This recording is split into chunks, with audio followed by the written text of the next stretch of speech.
Então, muito boa noite a todos os irmãos. Sejam todos muito bem-vindos à nossa casa, espíritos encarnados e desencarnados. Como de praxe, faremos uma oração inicial em que eu convido a todos, então, para elevar o pensamento a Deus, a Jesus, em concentração, agradecer ao Pai, em primeiro lugar, porque estamos todos bem, estamos aqui reunidos mais uma vez nessa casa de luz, dispostos a ouvir, dispostos a aprender. Então vamos agradecer pela saúde, por estarmos aqui, por estarmos bem. Que Deus nos abençoe, nos guarde, nos cuide, que possamos nessa noite bem compreender a lição que o Cristo nos traz, que a doutrina espírita nos auxilia a compreender, e que possamos, na medida do possível, colocar em prática no nosso dia a dia esses ensinamentos que nos auxiliam nessa caminhada que temos aqui na Terra. Possamos ter uma boa reunião em paz e harmonia. Que assim seja. Então, para essa noite, pensamos em conversar a respeito desse assunto que intitulamos Iluminando. Atravessamos um momento difícil, temos atravessado momentos difíceis no nosso país, no nosso planeta, né? Atravessamos guerras, muitos desentendimentos, né? São convulsões talvez necessárias para um passo que daremos na evolução. E o Evangelho de Jesus, ele tem essa capacidade de fazer com que a gente consiga nos iluminar. E também que possamos contribuir iluminando, né? Então, essa nossa conversa dessa noite está baseada nesse ensinamento do Cristo, né? Não coloqueis a candeia debaixo do alqueire, que sugere que a gente ilumine o mundo, né? Vamos lembrar que na época de Jesus não havia luz elétrica e a forma de luz que existia eram lampiões, né? Quando eu vi a primeira vez essa frase, não coloqueis a candeia debaixo do alqueire, fiquei bem perdido, vamos dizer assim, porque candeia eu me lembro de um grande amigo, Regis Candeia. Aliás, um grande abraço aí, Regis, tu me ouvi nessa live. E alqueire, para mim, parece uma porção de terra, né? Mas vamos lá, né? A proposta do Cristo é educativa, do Espiritismo também. Vamos lá buscar no dicionário, né? Então, alqueire era um pequeno móvel, vamos dizer como esse, que tinha a função de guardar mantimentos ou roupas. E quando Jesus dá essa dica, né? Não guardeis, não coloqueis a candeia, uma luz, né? Embaixo do alqueire, diz que a gente tem que pôr a luz onde ela ilumine a todos, né? Mas falando de Jesus, eu gostaria de contar algumas histórias essa noite, né? Jesus é o nosso grande modelo, nosso grande guia, e ele tem trazido essas dicas, né? Ele trouxe essas dicas para que nós possamos iluminar o mundo desde sempre. Aliás, né, houve uma reunião da criação do planeta, dos espíritos crísticos, diz lá no livro A Caminho da Luz, psicografia do Chico Xavier por Emmanuel, que 2 vezes ocorreu essa reunião de espíritos crísticos no nosso planeta. Espíritos do quilate de Jesus, né? Foi quando da criação do planeta, a primeira vez, onde se reuniram esses espíritos bem evoluídos, né? Como Jesus. E num segundo momento eles se reuniram quando da encarnação de Jesus aqui na Terra há 2.000 anos atrás, né? Mas o nosso planeta ele já foi criado em torno de 4.500 a 4,5 bilhões de anos atrás. Quer dizer, é muito tempo. E Jesus já estava aqui, então, assumindo a responsabilidade de fazer com que esse planeta evoluísse, que esse planeta andasse. Nessa reunião, de certo, eles combinaram qual seria a trajetória que faríamos, que o planeta faria. E cabe também fazer uma pequena distinção a respeito de Jesus, dos espíritos crísticos e de Deus, porque viemos de da religião católica, onde havia uma pequena confusão, né? Jesus, Deus, Pai, Filho e Espírito Santo sendo a mesma pessoa. Na verdade, Deus é o Pai, Jesus o Filho. Nós somos filhos de Deus também, irmãos de Jesus.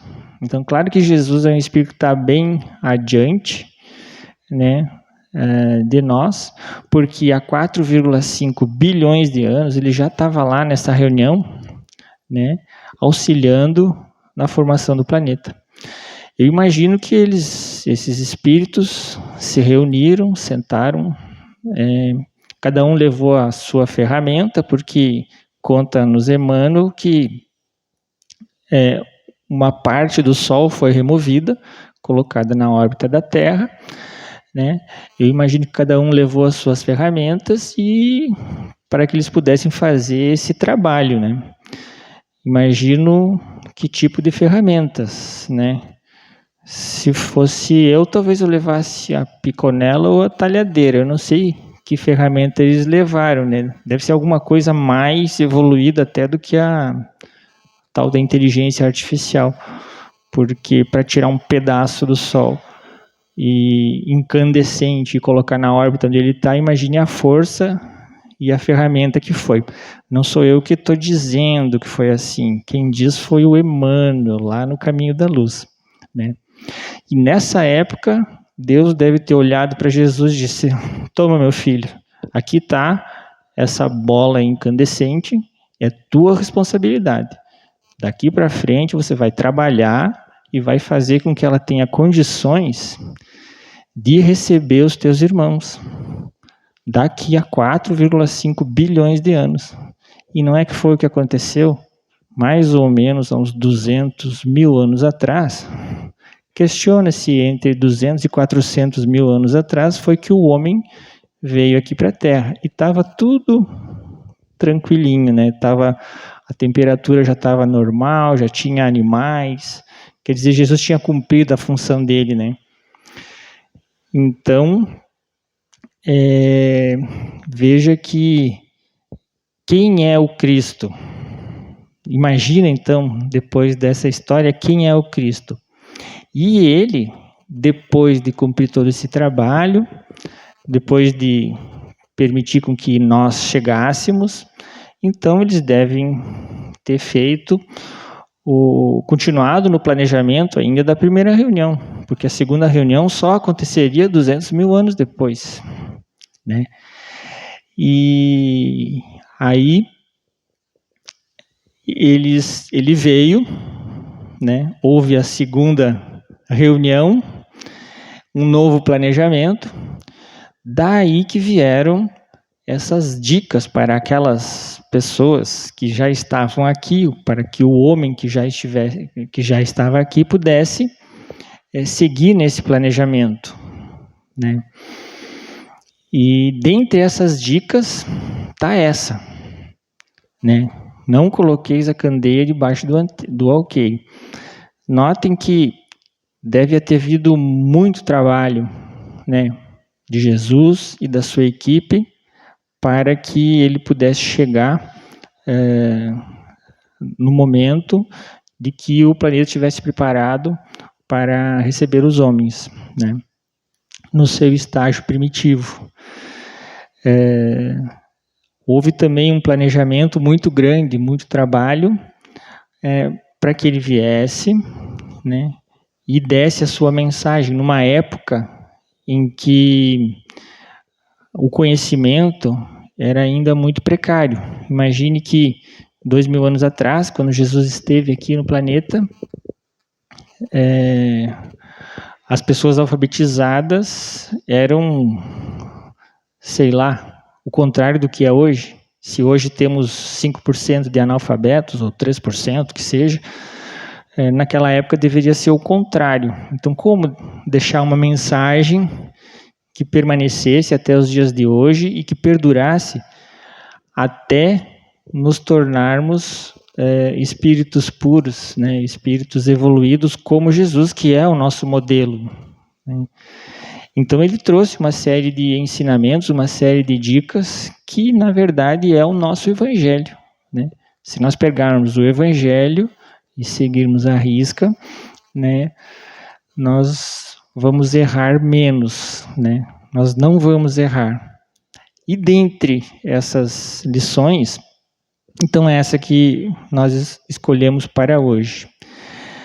Então, o Mateus, que era lá da equipe de Jesus, devia estar com ele há algum tempo já, né? E o Lucas vieram e trouxeram esse ensinamento: não coloqueis a candeia debaixo do alqueire. Ninguém acende uma luz e esconde a luz, porque é o que diz o Mateus nessa passagem, né? Depois Lucas diz também que ninguém acende uma luz e cobre com uma vasilha, né? É preciso colocar em cima de um candeeiro para que todos vejam, né? Porque não há coisa encoberta que não haja de ser manifestada, nem coisa escondida que não haja de saber-se e fazer-se pública. Então aqui ele já amplia um pouco a história da luz, né? Ele não estava falando apenas dessa luz que nos ilumina, né? Ele estava falando da luz do conhecimento. Porque quanto conhecimento é necessário para tirar um naco do Sol e colocar na órbita que está hoje?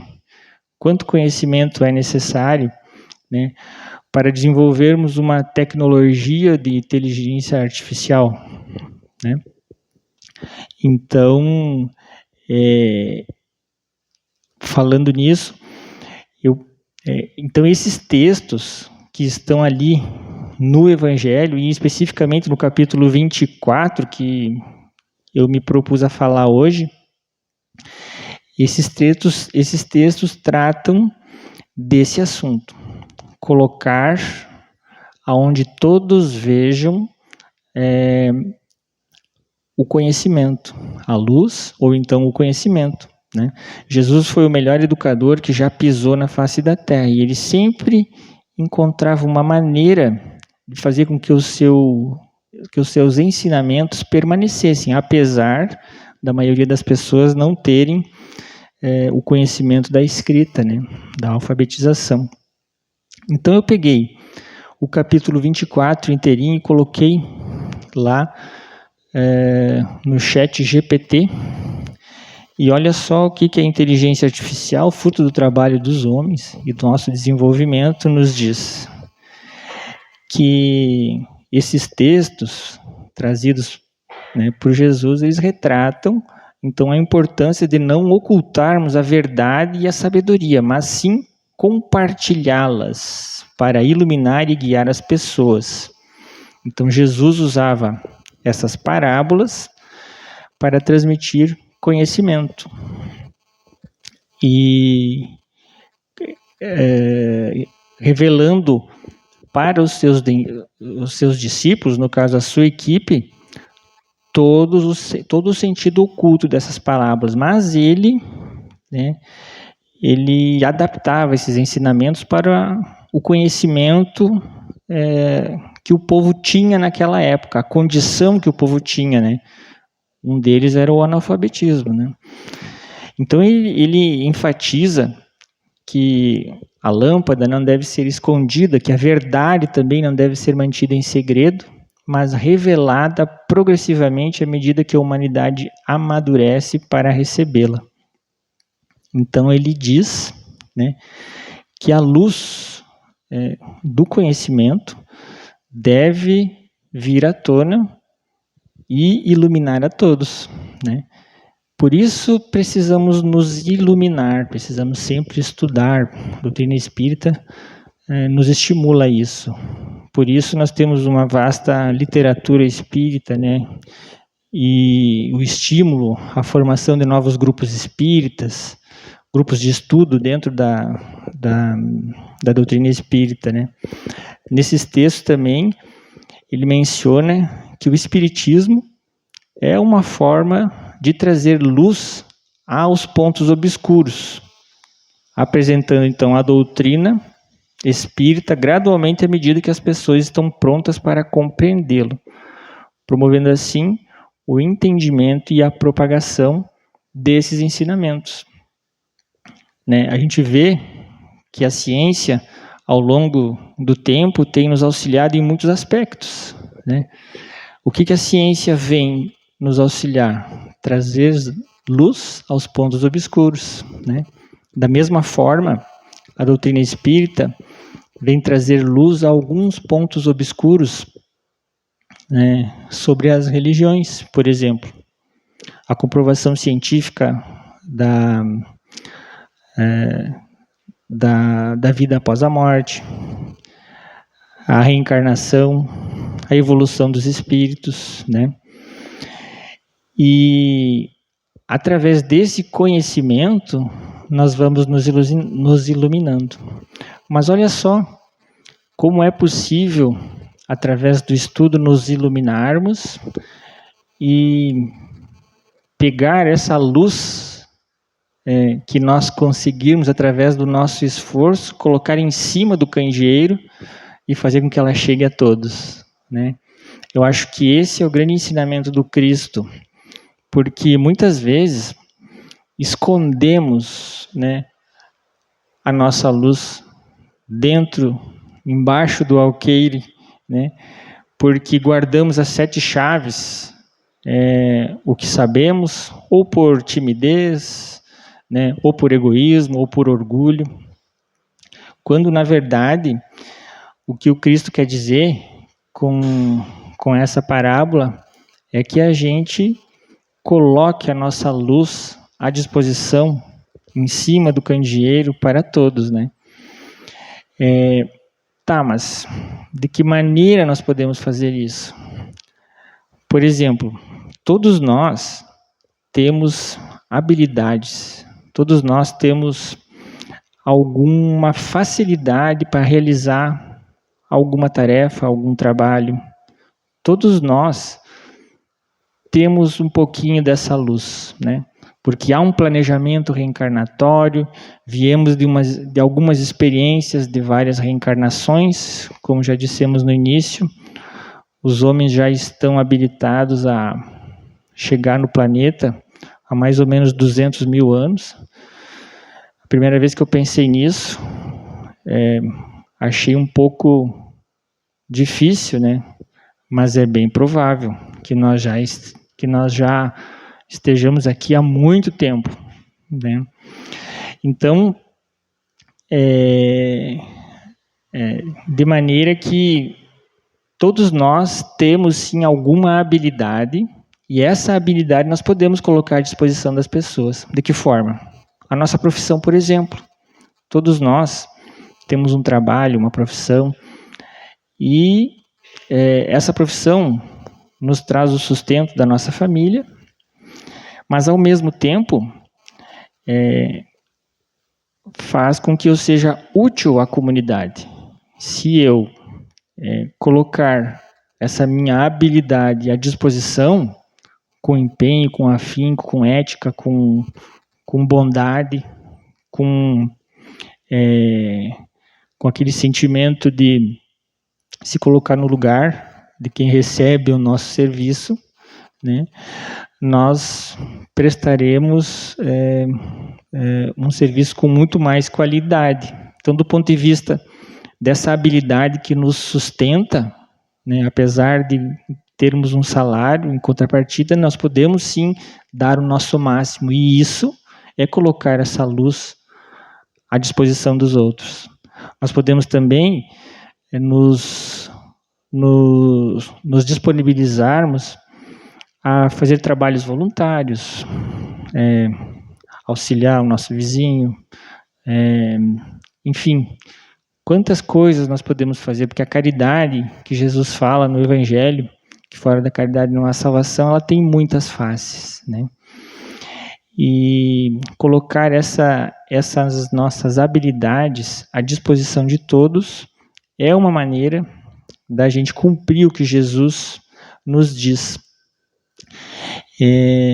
Kardec, no livro Céu e Inferno, ele nos diz que ele foi muito combatido quando ele trouxe a doutrina espírita lá em 1850. Mas ele dizia que os detratores da doutrina espírita deviam ter algum motivo muito sério para que essas obscuridades não viessem à tona, né? Alguma intenção obscura, alguma coisa que... Por isso que eles combatiam tanto a doutrina espírita, que veio para lançar luz sobre alguns aspectos, né? Isso me faz lembrar um atendimento que eu fiz quando uma senhora me procurou para dizer que o filho talvez estivesse um pouco obsidiado, que ele tinha alguns problemas, né? Que ele comprou um carro e se mudou de cidade. Mas quando ele vinha para casa para visitar a mãe, aconteciam coisas estranhas. O carro, por exemplo, ficava com problemas de saúde, né? E ela me perguntava se não era algum problema espiritual. E eu dizia: olha, talvez o carro tenha algum problema de motor, porque que esquentava o carro, né?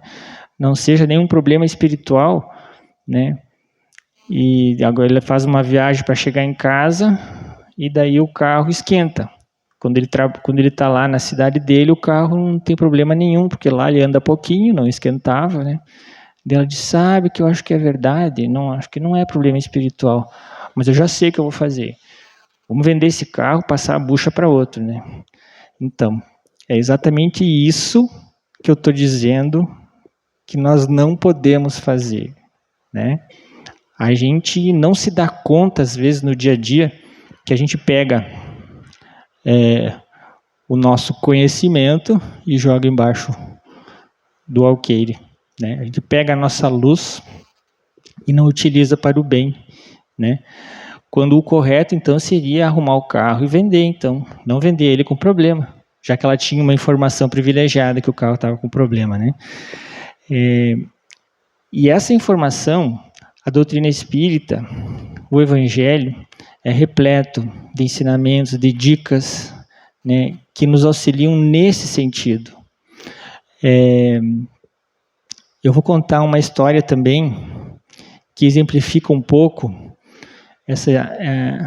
essa luz que a gente guarda embaixo do alqueire, né? Todos conhecemos o Chico Xavier, todos conhecemos Emmanuel, o seu mentor espiritual, e no livro Há 2000 anos ele conta a história do senador romano Públio Lentulus, que era um homem importante. Imagina que na época, né, há 2000 anos atrás, Roma exercia a dominação, né, do mundo, como hoje os Estados Unidos, talvez, né, ou mais. Então, o Públio Lentulus, que foi o Emmanuel lá nessa reencarnação, era um homem muito orgulhoso, né, era um homem com muito poder, senador de Roma, casou-se com Lívia, teve 2 filhos, o Marcos e a Flávia, e era uma família abastada, rica, né? E ele achava que era superior às outras pessoas, né? Ele mesmo, ele conta no livro esse orgulho de ser romano, de ser senador, de ser patrício, como eles chamavam, né? Mas olha só como as coisas acontecem, né? A filhinha do senador tinha um problema de saúde que a princípio parecia uma alergia de pele e que, apesar de eles morarem no lugar mais avançado, mais desenvolvido do planeta nessa época, não tinha, os médicos não encontravam cura para essa doença da Flávia. Então, o senador recebeu uma instrução que se mudasse por uns tempos para a Galileia, né? Onde os ares da Galileia eram muito benéficos à saúde, né? Na Galileia tinha o lago de Genezaré, né? Exatamente em Cafarnaum, onde Jesus iniciou a sua peregrinação na busca pelos seus discípulos, né? E esses ares do mar, esses ares do lago, eram realmente benéficos para as pessoas.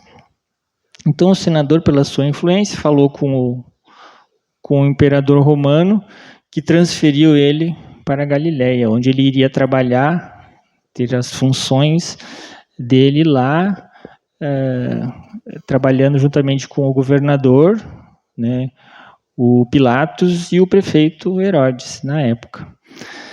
Então, se mudou a família do senador para a Galileia. Mas, infelizmente, os ares da Galileia, os ares de Cafarnaum, não renderam nenhum fruto para a filhinha doente do senador.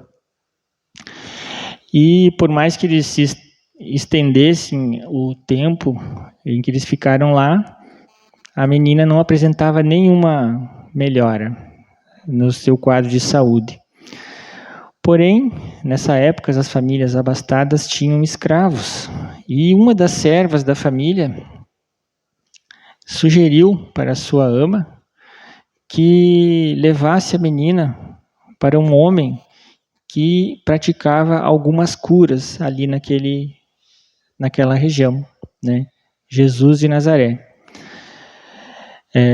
A princípio, o senador romano, orgulhoso, não quis que a sua filha fosse levada, né? Resistiu por algum tempo, mas, em observando a piora do estado de saúde e o desespero da mãe, uma tarde que ele chega em casa e a sua filhinha estava muito doente, muito, muito mal, ele foi convencido, então, pela sua esposa, porque sempre atrás de um grande homem existe uma grande mulher, né? Ela usou lá das suas artimanhas, ela deve ter dito assim: tu vai agora atrás de Jesus, porque é o único jeito que eu estou vendo. E o senador romano orgulhoso foi. Ele saiu de casa pensando: bom, eu vou ir, mas se eu encontrar Jesus, eu vou falar para ele que a minha filha está doente e se ele acha que pode fazer alguma coisa. E ele saiu. E ele foi às margens do lago de Genezaré, onde Jesus costumava pregar e se encontrar com os apóstolos, mas naquele dia ele não estava por lá. Enquanto o senador foi atrás de Jesus, a sua esposa, Lívia, ficou fortemente rezando em casa, né, para que ele encontrasse e trouxesse aquele que poderia curar a sua filhinha, daquele mal que a medicina da época não resolvia. Então, sentado numa pedra, às margens do lago, ele ficou divagando e pensando, esperando que Jesus chegasse, né? Quando ele levanta os olhos e vê um homem se aproximando com aqueles cabelos longos, com aqueles olhos instigantes, e ele percebeu que era Jesus, porque antes que aquele homem se aproximasse dele, uma energia, um influxo muito forte chegou no senador. E nesse momento o senador não teve forças, não teve ânimo, as palavras ficavam na garganta, ele não conseguia falar. Ele quis muito, né, pedir para que Jesus fosse na casa dele, mas as palavras não saíam. E aquele grande senador romano, patrício, orgulhoso, né, naquela situação difícil que ele estava, se atirou aos pés de Jesus como um servo, como um escravo. E Jesus veio se aproximando dele e tocou na sua fronte e disse: eu sei o que está acontecendo. Você não precisa falar. Saiba que a sua filha vai ser curada, né? Não porque você quer, porque você me pede, mas pelas orações fervorosas da sua esposa e da serva Ana, que estão lá na sua casa. Mas, quanto a ti, terás a chance de evitar milênios de dores e sofrimentos. O senador, engasgado, com os olhos não marejados, era um rio de lágrimas, ele chorava muito, não conseguiu falar. O senador ficou naquela situação e quando ele levantou os olhos, ele não viu mais a Jesus. Ficou perplexo e saiu cambaleando para casa para saber se a sua filha havia recebido alguma graça. Mas para surpresa dele, quando ele entrou em casa, sim, a sua esposa, né, correndo ao encontro dele, diz que a menina havia sido curada. E nesse momento foi que ele se aproximou da menina e ela conversou com ele, pois ela já não falava mais, dizendo que ela sentiu umas mãos quentes que afagavam o seu rosto e então começou a melhorar. O clima de felicidade era muito grande ali, entre a família, mais a serva que estava ali.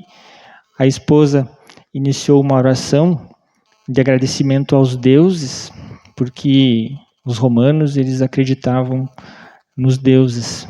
Mas a serva Ana, se intrometendo na conversa, lhe disse: não, minha senhora, quem curou a menina Lívia, a menina Flávia, foi Jesus. O senador, incomodado com aquela situação,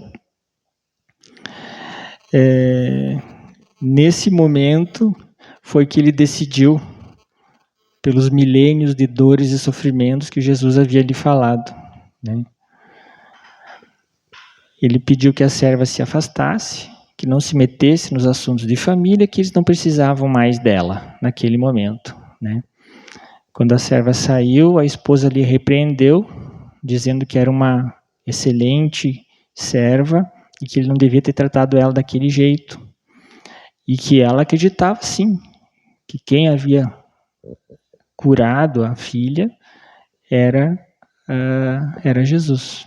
Mas o senador resolveu escolher, apesar de todas as evidências, os milênios de sofrimento.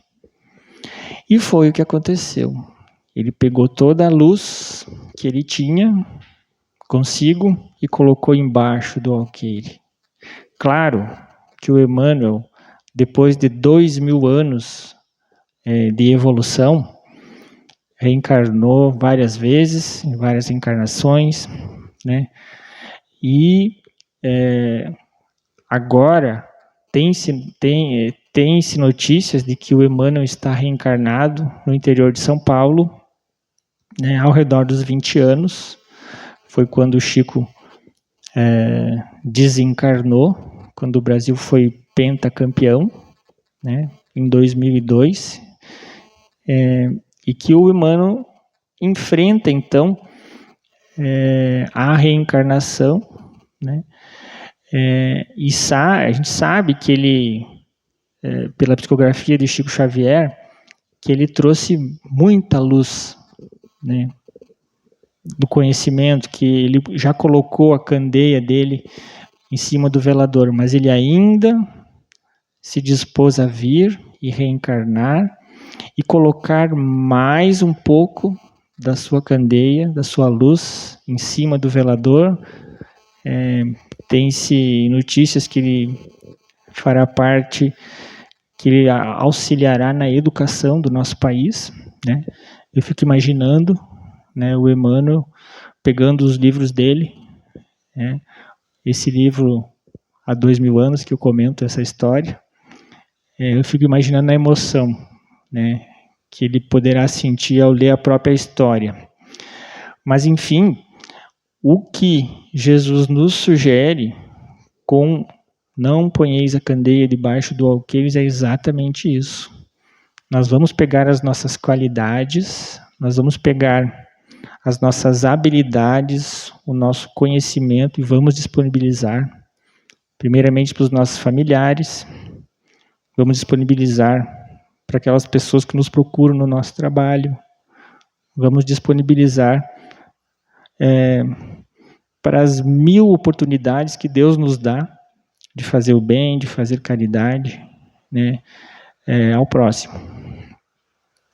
Com essa reflexão, eu convido vocês, os médios passistas, que se coloquem nas suas posições, para que elevemos mais uma vez o nosso pensamento a Deus, a Jesus, em agradecimento pela oportunidade que temos dessa reencarnação, pela oportunidade que temos de colocar a nossa luz à disposição daqueles que mais amamos, de nós mesmos em primeiro lugar, daqueles que mais amamos, que dividimos a nossa casa, os nossos familiares, com a comunidade que dispõe da possibilidade de desfrutar do nosso trabalho.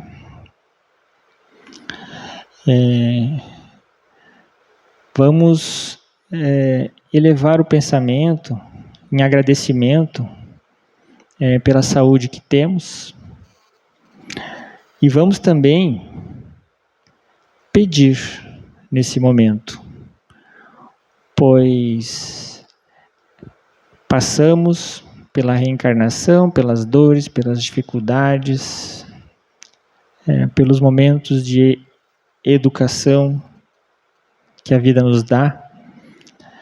E podemos pedir, sim, a Deus que nos auxilie em todas as dores que enfrentamos, dores físicas, dores morais, nossas dores de nós mesmos, da nossa família, dos que amamos, daqueles que nos rodeiam. Vamos pedir, sim, que Deus nos cure de toda e qualquer doença, de todo e qualquer mal que possa atingir esse nosso corpo físico. E vamos pedir com fé e coragem para que tenhamos força para enfrentar e vencer qualquer dificuldade, qualquer dor que venhamos ter que enfrentar. E fazendo a caridade moral, nós podemos pedir também por aqueles irmãos que sofrem nesse momento, passando por dificuldades maiores do que as nossas, dificuldades essas que estão pertinho de nós, às vezes ali no nosso hospital comunitário, nos asilos, nos orfanatos, nos presídios, em todos os lugares insalubres desse nosso planeta, nas guerras que infelizmente ainda assolam o nosso planeta. Vamos pedir, enfim, por todos os que sofrem, que Deus ilumine a todos e que a nossa luz possa contribuir um pouquinho para o bem-estar do nosso irmão. Muita paz e muita luz a todos. Que assim seja. Uma boa noite a todos, então, e até uma próxima oportunidade.